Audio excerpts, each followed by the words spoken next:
Wales e monyetleng wa ho etsa nalane papading ya hosane moo e shebileng ho hlola bompodi ba mohope wa lefatshe le hoja Afrika Borwa e so lahlehelwe dipapading tsa letoto lapeng ho tloha ka 1997.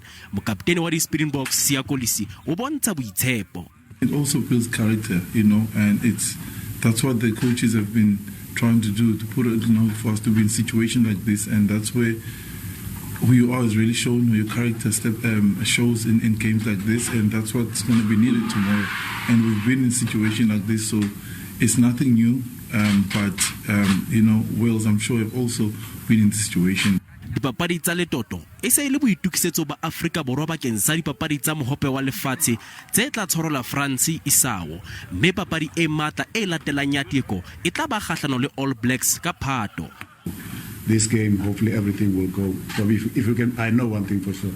If we can get close to 90% of our potential, I'm talking about now game management, I'm talking about set pieces, I'm talking about capitalizing from the opportunities, we'll probably be in a good position to win the game.